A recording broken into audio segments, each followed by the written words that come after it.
Hi friends, இன்றைக்கி ஒரு night kitchen vlog பார்க்கலாம்.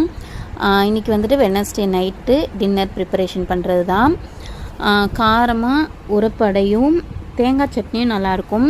தேங்காய் இல்லாததுனால தேங்காய் சட்னி டேஸ்ட்டில் ஆனியன், பச்சை மிளகாய், கொஞ்சமாக இஞ்சி, பொட்டுக்கடலை சேர்த்து அரைக்கிற சட்னி தான் இன்றைக்கி செஞ்சுருந்தேன். டேஸ்ட் வந்துட்டு தேங்காய் சட்னி மாதிரியே இருக்கும், ஆனால் தேங்காய் இல்லாமலே ரொம்பவே நல்லாயிருக்கும். கொஞ்சம் நிறைய தண்ணி சேர்த்து நல்லா தண்ணி சட்னி மாதிரி யூஸ் பண்ணோன்னா சூப்பராக இருக்கும்.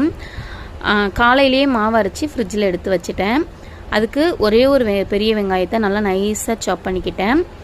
நான் எப்போவுமே யூஸ் பண்ணுற மெஷர்மெண்ட்ஸ் வந்துட்டு 1 கிளாஸ் இட்லி அரிசி, 1/4 கிளாஸ் தோரம்பருப்பு, 1/4 கிளாஸ் வெள்ளை உளுந்து, 2 டேபிள் ஸ்பூன் கடலைப்பருப்பு, ஒரு 4 காஞ்ச மிளகாய், 2 காஷ்மீரி சில்லி, 4 பல் பூண்டு, கொஞ்சமாக சீரகமும் சோம்பும் கல்லுப்பு சேர்த்து 3 மணி நேரம் கிட்ட ஊற வச்சு அரைச்சிருவேன். கொஞ்சம் குறைப்பாக அரைச்சோம் அப்படின்னா நல்லா டேஸ்ட்டாக இருக்கும்.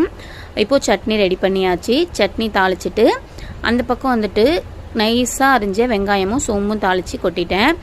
மாவு கொஞ்சம் கெட்டியாக இருக்கிற மாதிரி இருக்கனால லைட்டாக தண்ணி சேர்த்துக்கிட்டேன்.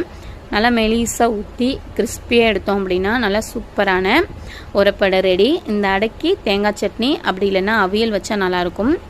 பசங்க மேக்ஸிமம் இது விரும்பி சாப்பிட மாட்டாங்க. ஸோ அவங்களுக்கு தோசையும், எனக்கும் ஹஸ்பண்டுக்கும் அடையும் சட்னியும் ரொம்பவே டேஸ்டியாக இருந்துச்சு.